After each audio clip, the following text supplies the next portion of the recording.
and welcome to Worlds Apart. As far-right parties obsess about the danger Islam presents to the Western lifestyle, some Islamic scholars are increasingly concerned about the danger the Western lifestyle presents to Islam. Our guest today argues that if moderate Muslims don't step up their game, within the next 20 to 40 years, Islam may be gone from Europe. Aren't both camps relying on anxiety to attract supporters? Well, to discuss that, I'm now joined by Arnoud van Doorn, a former member of the Dutch Freedom Party, who converted to Islam and now represents the Party of Unity, an Islamic party, in The Hague City Council. Mr. van Doorn, it's good to talk to you. Thank you very much for your time. Good afternoon. Good to be here. Now, you obviously had a very dramatic political and spiritual transition from what some would call an Islamophobic party to an Islamic one. But before we talk about what drew you to Islam, let me ask what attracted you to the Dutch Freedom Party. Yes. Well, first of all, a lot of people are talking about Islam in Western Europe, in the United States and other parts of the world. And they are misguided about Islam because they hear a lot of negative stories in the media from other politicians. And so did I. So I blame myself that I was not really informed about Islam in the past. And now I'm happy to be a Muslim, of course, now since 2013. And that was a long journey. Took me over a year. But if you study Islam sincerely, with an open mind, you will find out that Islam actually is a very peaceful and a very wise religion. Now, from what I read about your spiritual journey, your interest in Islam was particularly sparked by your relationship with Geert Wilders and his film Fitna, which portrayed Muslims as intolerant and bent on world domination. Do you find it ironic, or do you perhaps see it as part of Allah's plan that your path to faith would be inspired by bigotry? Yes. Well, in that period, I sincerely believed that Islam was a threat for society, that Muslims were oppressing women, promoting terrorism. And I felt it my responsibility and the responsibility of our political party to warn people about Islam. So, again, this was a lack of knowledge. And, well, now I know the truth about Islam. But in that period, well, I really sincerely thought that Islam was a threat for our freedom in Europe. I know that just a few months ago, another high-profile member of the Dutch Freedom Party, Joran van Cleveren, if I'm pronouncing his last name correctly, converted to Islam. Do you think Geert Wilders will ever come about? I can only say, inshallah, it's not up to me who is guided to Islam and not. But of course, the best thing is not to curse him and to fight him, but to make dua for him, and maybe he will convert to Islam. You never know. Another member of the Dutch Freedom Party, PVV, Joran van Cleveren, is a Muslim now since October last year. And I hope that many more will follow. Mm-hmm. I know that both in Christian and in Islamic tradition, there is an expression, something along the lines that God or Allah rules in mysterious ways. But I wonder if there is perhaps also a certain psychological predisposition that may make these people to switch camps so abruptly. It was not really abruptly, not for me and not for Joram. We both are educated people. We are not like people that just jump into conclusions within 24 hours. For both of us, it was a journey. I cannot speak for Joram, of course, but I think in his position, it was more or less the same. If you start to study about Islam, then you will find out what Islam really stands for. And for me, this was a journey that took me more than a year, and with ups and downs, and with a lot of questions during this period. So it was a struggle. It was not like you wake up in the morning and then you think, "Hey, let's become." I may have not phrased it correctly, but certainly it was a very long journey, and the journey from one end to another. You went from hating Islam to loving it. Do you think there is certain psychological predisposition that leads people down that path, or was it just random? I cannot judge about that because it's in the hands of Allah, of course, who will become Muslim and not. In my position, I don't think it was like a psychological point of view. It was just a rational journey for knowledge, and I started to learn about Islam not with the intention to convert, but just I was interested in Islam because you hear a lot about Islam, and I just wanted to know more. But again, if you study Islam and you are sincerely and you are open-minded, then you will find out that Islam is not standing for oppression, for terrorism, and for intolerance. Quite the opposite. Now, in many of your interviews, you argue that there is a war going on against Islam. Yes. Who is waging that war? Islam is under pressure worldwide, and since 9/11, there is a war against Islam, not with weapons, at least not in Western Europe and in the United States. But there is a war from a lot of people, from other political parties, from the media, and for some lobby groups and organizations. They are promoting themselves and telling people that Islam is a threat for society. And this is a war because now, even in the Netherlands, people and Muslims in particular, on paper we all have the same rights, but in reality, the rights of Muslims are under pressure. But if we consider the statistics, the number of mosques, political representation, even media narratives, Muslims seem to be far more incorporated into the fabric of European life today than ever. Aren't you perhaps exaggerating the oppression of Muslims in Europe in the same fashion you used to exaggerate the danger presented by them? Yes, but now I know more than I knew a couple of years ago. And I was in this political party, PVV, and we talked about a lot of people in this period about how to fight Islam and how to find Muslims in general. Again, not in a physically way, but people are afraid that the Muslim population is growing and they are gaining influence, and their level of education is growing, and they are starting businesses, and they are active in politics and in other social platforms. In society in general. And for a lot of people, that is a threat. It was never meant to be that Muslims, the immigrants, would stay here. But now the third, fourth generation, they are here and they are not planning to leave. And unfortunately, that is a threat to a lot of people. Well, according to the Netherlands General Intelligence and Security Service, Islamic extremism in the Netherlands has transformed from virtually invisible into an open and widespread phenomenon with several hundred supporters and thousands of sympathizers. Do you agree with this assessment? Because it seems that some of those fears that people may have of Islam, they are based on objective trends. Or maybe I should have said that some of the fears that people have towards particular group of Muslims are based on real threats.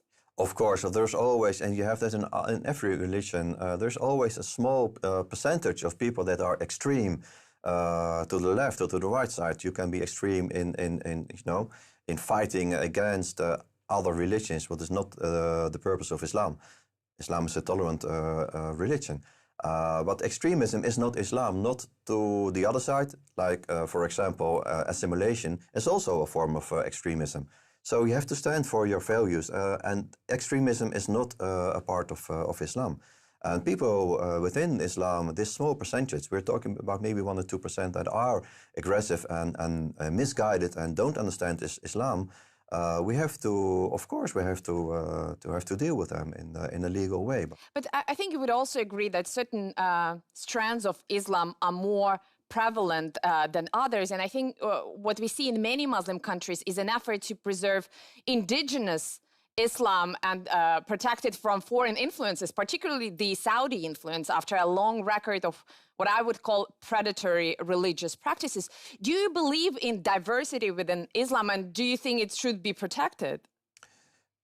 Diversity, well, Islam, in my opinion, and again, I'm not a scholar, I'm not a sheikh, of course, but Islam, there's only one Islam, and the only Islam that is the Islam as it should be is a tolerant and open-minded religion that has respect for other religions and other people and for non-Muslims, and Islam stands not for violence. Again, the small group of people that are presenting themselves as Muslims, you can doubt if they are Muslims, it's not up to me to judge about that, of course, but they are. We know, we have done some research that some of these people actually are from political parties and organizations that are actually fighting Islam. So if they are really Muslims and if they are fighting from a Muslim perspective, that is something you can question about. Well, let me pose a question that you may not like, but I still want to ask you, because the mosque in The Hague where you converted, the Ansuna Mosque, has been mentioned by the Dutch intelligence service as a Salafi-leaning community. And I'm sure you know it has a track record of vitriolic speech. There were preachers like, for example, Fawaz Junaid, who called for death or disease to people who criticized Islam. Do you think that kind of speech should be allowed in the mosque, particularly in your own mosque? Well, again, this person is not involved in this mosque anymore, and we're talking about a period of 8 until 10 years ago. So things have changed even in this mosque, and they are contributing to society in a very positive way. They are open-minded, and everybody is welcome to visit this mosque. So we are talking about a different period.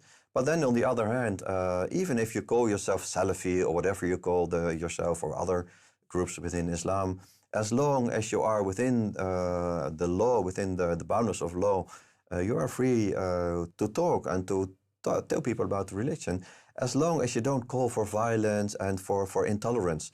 And as long as I know, and I'm not a Muslim for that long, I'm a Muslim for 6 years, but I have never noticed anyone in this mosque calling for aggression or attacks or terrorism. Quite the contrary, they are expressing themselves against extremism, and I think that's a good point. That particular preacher, Fawaz Junaid, stated during a sermon about then Dutch MP Ayaan Hirsi Ali, who collaborated with Theo van Gogh on his film Submission. He asked Allah to blind her sight, to give her brain cancer, to give her tongue cancer. Do you understand how people can hear that or read that and think that this is not a religion of peace to me?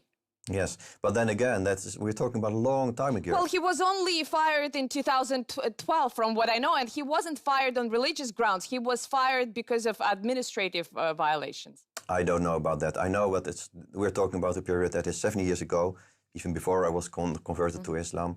And it are his words, it are not my words. But again, he has never been sentenced for this. He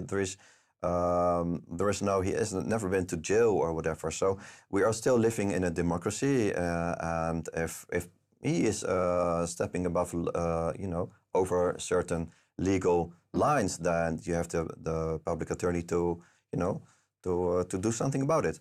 But then again, he is not working in this mosque anymore, so he is not representing As-Sunnah mosque anymore. Well, Mr. Van Doorn, we have to take a very short break now, but we will be back in just a few moments. Stay tuned.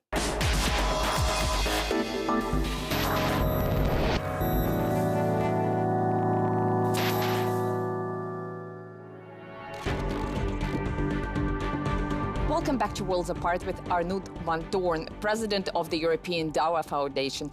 Mr. Van Doorn, before the break, I mentioned the former Dutch MP Ayaan Hirsi Ali, who made an opposite transition to yours, from a practicing Muslim to an atheist and a critic, although not a hater of Islam. Do you respect that journey? Of course, of course. Again, Islam is a tolerant religion. Of course, it's a sad thing if someone is leaving Islam or choosing another path, but they are free to do that. We are living in a free country, in a democracy, and also from the perspective of Islam, you have to accept people like that. Of course, we have to try to do something, try to convince people by talking with them and, exchange information. Maybe you can get them back to Islam, but again, this is not in our hands. It's in the hands of Allah. Mm-hmm. Now, Islam has long had a somewhat complicated relationship with the freedom of speech and expression as they're defined in the West. And I know that in the Netherlands in particular, this debate became far more polarized after a series of murders of people who were critical of Islam, particularly filmmaker Theo van Gogh. 15 years later, do you think the Dutch society has been able to find a proper balance between religious and non-religious expression? Well, unfortunately, things are not going in the right direction at this moment in the Netherlands, and not only in the Netherlands, and in the rest of Western Europe. You see that far-right and very intolerant political parties are growing.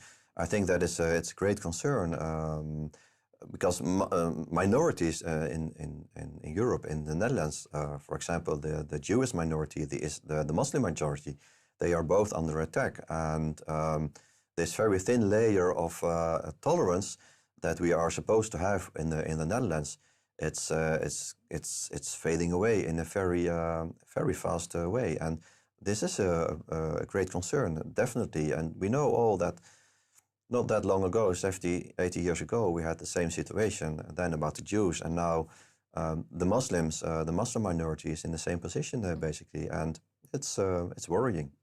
And yet you, as a representative of that Muslim minority, has been able to return to politics. You now represent an Islamic political party in the City Council of The Hague. And it looks really like a part of a broader trend in the West when expressly Muslim, openly Muslim politicians are taking on a bigger political role. Is there any difference in your view between being a secular politician, as you used to be back in your non-religious years, and being a Muslim politician? No, there's not a big difference. You have Christian politicians, we have Muslim politicians. Our party, the Partij van de Eenheid, Party of the Unity, is the only real Islamic party. There are other parties that they call themselves Islamic-based, but they are basically secular parties, which is not a problem, of course. But I don't think it is a problem. If you are a politician and your background is religious, if it is a Jewish or Christian or a Muslim, I don't think that should not make any difference. We are all trying to contribute to society in a positive way. The reason I'm asking is because politics is usually thought of as a field associated with a lot of ethical and moral compromises. Have you ever been in a position when you felt that your beliefs contradicted with what was politically expedient? These situations, they happen sometimes. We are trying to base our political strategy and the way we are, we are politicians, and we are basing our political views on the Quran and the Sunnah. So if things are not in line with that, and, for example, during voting, then we will not vote, or we vote against it, or well, normally that is not a problem. But then again, Islam is a part of the Dutch society. We have over 1.2 million Muslims in the Netherlands. The majority of the people in my city, in The Hague, is from a non-Western origin. 80% of them is Muslim. So we are in society, and we are part of society, and we have the right to express ourselves. And of course, sometimes you have debates with other political parties. That's part of democracy. Well, if you're ever put in a position, do you think you could deal with the Dutch Freedom Party? I know you disagree on religious issues, but are there any other issues where your political positions overlap? Not really.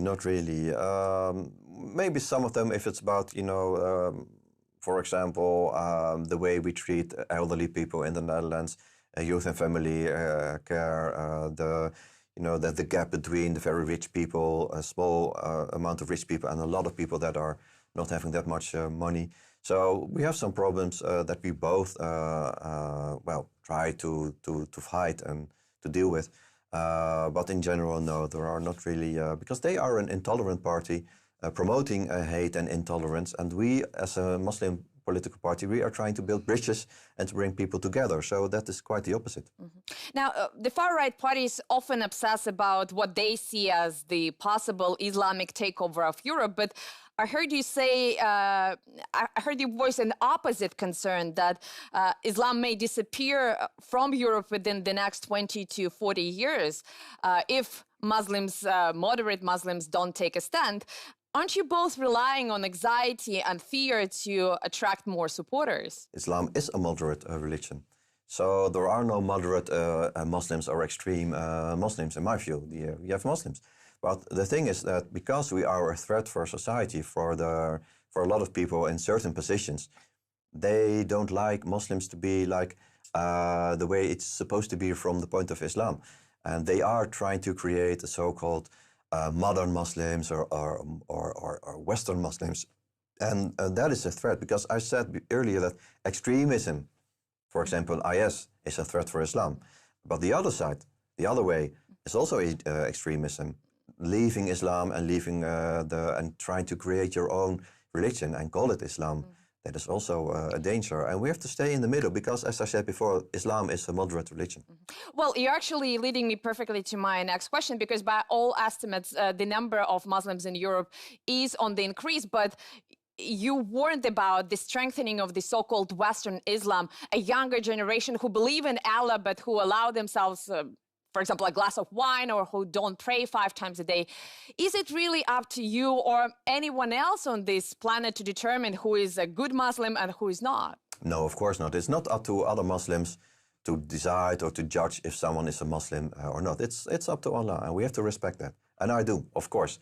But we also have to warn, especially the young generation, the young people, for the dangers of this so-called Western Islam, where you're supposed to drink alcohol, you go to a bar, you go to a discotheque, all these things that is common in Western countries.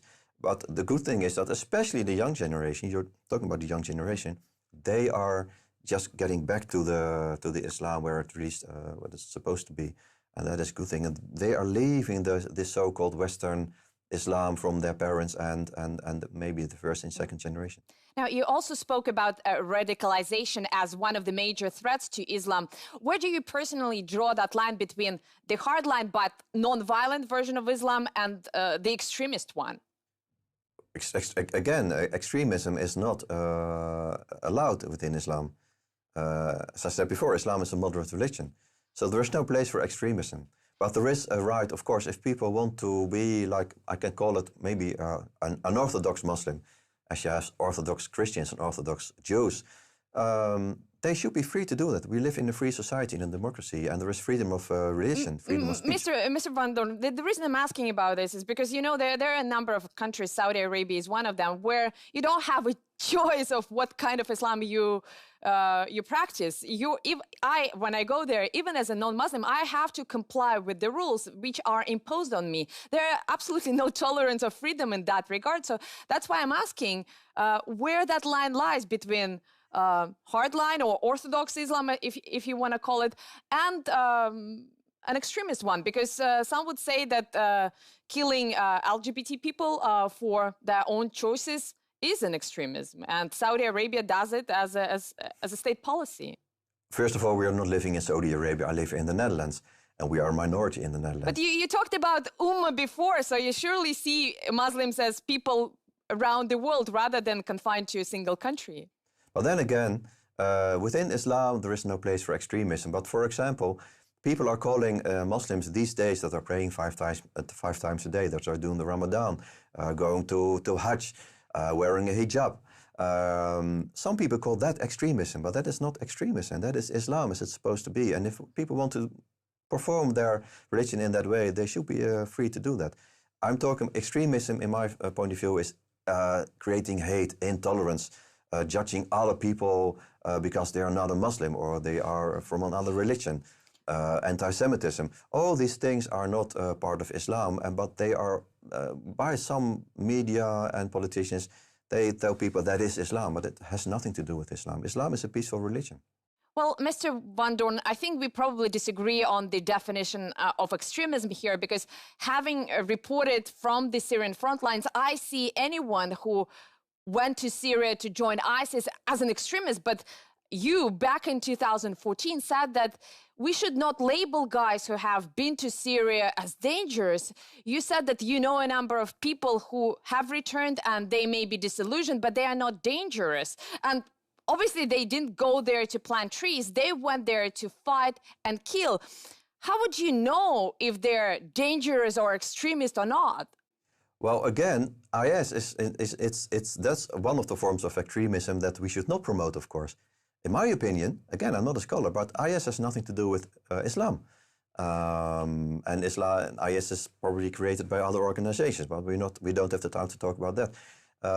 Of course, some of them can be dangerous, and if they come back to the Netherlands or to other Western European countries, they should be monitored. And if they have committed crimes against humanity or war crimes, they have to go to a judge, and we have a legal system.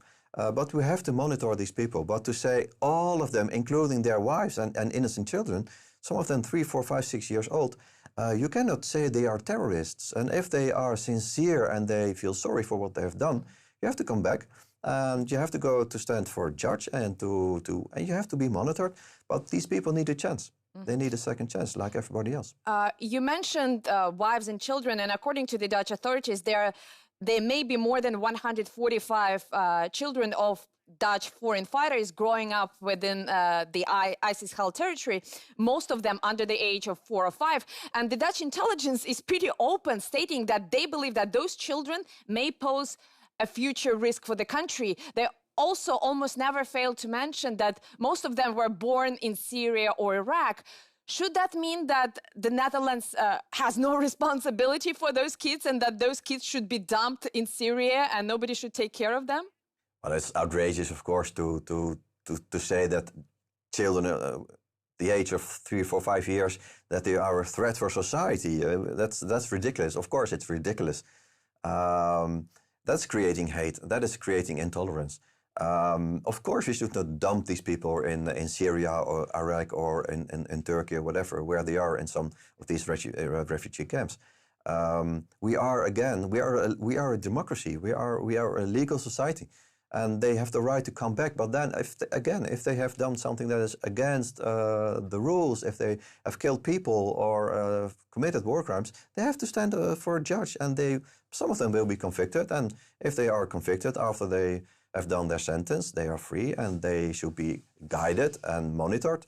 And well, if they are still a threat in the eyes of some people or the intelligence agencies, well, again, they should be monitored. And that's also not a very legal way of dealing with it, because people are granted certain human rights and certain legal rights, and I think no bureaucracy can withdraw it just on its own accord. Anyway, Mr. Van Doorn, we have to leave it here, but I really appreciate you sharing your perspective with us today. Thank you very much.